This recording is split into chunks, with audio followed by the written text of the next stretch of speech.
अस्सलामुअलैकुम दोस्तों, कैसे हैं आप लोग। उम्मीद करते हैं कि आप हम लोग ठीक ठाक होंगे, खैरियत से होंगे। आज की वीडियो में हम कुवैत की कुछ बड़ी खबर जो आ रही है आप लोगों के साथ शेयर करने वाले हैं। अगर आप कुवैत में रहते हैं, कुवैत के हालात वाक़ियात से बाखबर रहना चाहते हैं तो इस वीडियो को आप शुरू से लेकर आखिर तक जरूर देखें, क्योंकि ये वीडियो आप लोगों के लिए काफ़ी ज़्यादा बड़ी और इम्पोर्टेंट होने वाली है।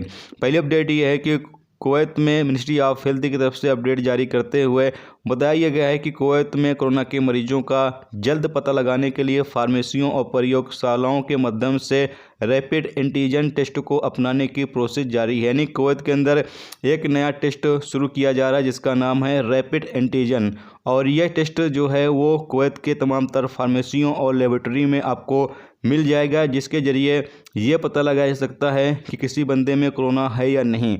जबकि यहाँ पर बताया गया है कि मिसाल के तौर पर अगर आपको शक होता है कि इसमें कोरोना है तो इस टेस्ट के ज़रिए से जो है वो पता लगाया जा सकता है कि सामने वाले बंदे में कोरोना है या नहीं। जबकि यहाँ पर बताया गया है कि जैसे किसी तरह का कोई सामाजिक कार्यक्रम है या कोई फैमिली प्रोग्राम है या कोई और इवेंट है तो वहाँ पर भी लोगों का इस टेस्ट के ज़रिए जो है वो पता लगाया जा सकता है कि सामने वाले बंदे में कोरोना है या नहीं। तो ये एक अच्छा टेस्ट जो है वो कुवैत के अंदर शुरू किया जा रहा है जिसका नाम है रैपिड एंटीजन, जो कि शक की बुनियाद पर आप इस टेस्ट को कराकर और ये पता लगा सकते हैं कि आपके अंदर कोरोना है या नहीं।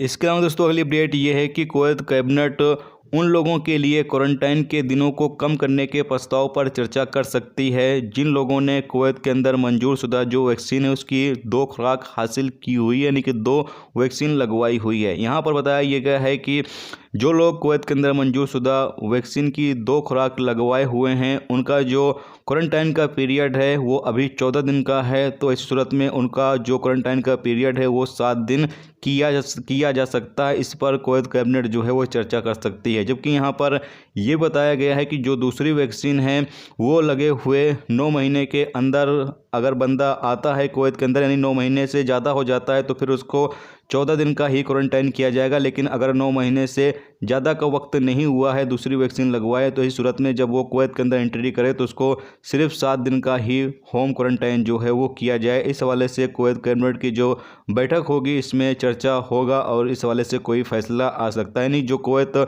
आने वाले लोग हैं उनके लिए नया रूल्स जो है वो लागू हो सकता है क्वारंटाइन के हवाले से। तो जैसे ही इस हवाले से अपडेट आती है तो वो आपको अपडेट जरूर कर देंगे। इसके साथ अगली अपडेट ये है कि कुवैत पिछले 24 घंटे में 2820 नए कोरोना वायरस के मरीज रिकॉर्ड पर आए हैं, जबकि 2 लोगों की मौत हुई है और 313 लोग ठीक हुए हैं। पिछले 24 घंटे में 30,862 लोगों को कोरोना टेस्ट किया गया है। कुवैत में इस वक्त एक्टिव केस की तादाद 15,140 है, जबकि आईसीयू में जो केस है उनकी तादाद 12 है। तो ये दोस्तों आज की कुवैत की 2-3 बड़ी खबरें जो आप लोगों के साथ शेयर की गई। तो उम्मीद करता हूँ ये वीडियो ये इन्फॉर्मेशन आपको अच्छी लगी हो तो प्लीज़ वीडियो को लाइक जरूर किया करें और अपने दोस्तों के साथ भी शेयर कर दिया करें। और दोस्तों अगर चैनल पर आप पहली मर्तबा आए हो तो प्लीज़ चैनल को भी सब्सक्राइब जरूर कर लें, क्योंकि यहाँ पर आपको कुवैत के हवाले से जो भी ताज़ा तरीन अपडेट ताज़ा तरीन जानकारी होगी वो आपको देखने को मिलती रहेगी। वीडियो देखने का बहुत बहुत शुक्रिया। अल्लाह।